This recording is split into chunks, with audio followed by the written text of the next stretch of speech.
అందరికీ నమస్కారం. నేను మీ అన్నంరెడ్డి దీప్రాజ్. అయితే ఈరోజు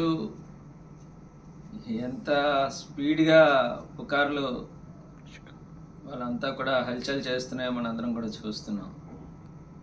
నిన్న సాయంత్రం 4 గంటల నుంచి 6 గంటల వరకు కూడా పెందుర్తి నియోజకవర్గ పరిధిలో ఉన్నటువంటి వైఎస్ఆర్ కాంగ్రెస్ పార్టీ ఆత్మీయ సమావేశం ఏర్పాటు చేసుకొని కార్యకర్తలందరితో కూడా బ్రహ్మాండంగా కార్యక్రమం చూసుకొని తదనంతరం కుటుంబంతో కలిసి సరదాగా బయటికి డిన్నర్ కూడా వెళ్ళి రావడం జరిగింది.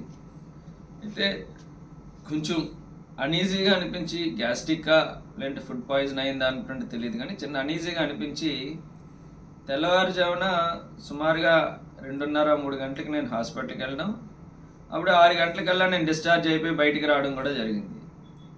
ఏమీ లేనటువంటి విషయాన్ని ఇవాళ ఏదేదో జరిగిపోయినటువంటి విధంగా దాన్ని ఎంతో పెద్ద విషయంగా ఇవాళ మీడియాలో కానీ సోషల్ మీడియాలో కానీ ప్రచారం చేస్తున్నారు. ఇవన్నీ కూడా అవాస్తవం. నేను క్షేమంగా హ్యాపీగా ఇవాళ మా ఇంటికి వచ్చి ఆల్రెడీ రిలాక్స్డ్గా నేను ఉన్నాను. మా కుటుంబ సభ్యులందరితో కూడా బాబుని ఇప్పుడే సిల్వర్ ఓక్ స్కూల్లో కూడా బాబుని కూడా జాయిన్ చేయడం, ఇవాళే జాయిన్ చేయడం కూడా జరిగింది.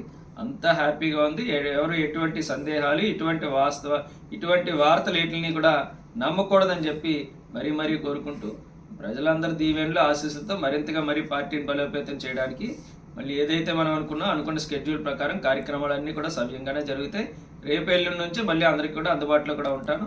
ఇటువంటి తప్పుడు వార్తలు కావాలని ఏదో రకంగా మమ్మల్ని ఇంకా ఇప్పుడు ఓడిపోయినటువంటి బాధలో ఉన్నాం కాబట్టి దొరికిన ప్రతి విషయాన్ని కూడా ఏదో రకంగా దానికి 10 యాడ్ చేసి మమ్మల్ని తక్కువ చేయాలని చూసేటువంటి వాటికైతే భయపడేది లేదు. ఖచ్చితంగా మరింత ధైర్యంతో ప్రజల్లోకి వెళ్తాం. Thank you.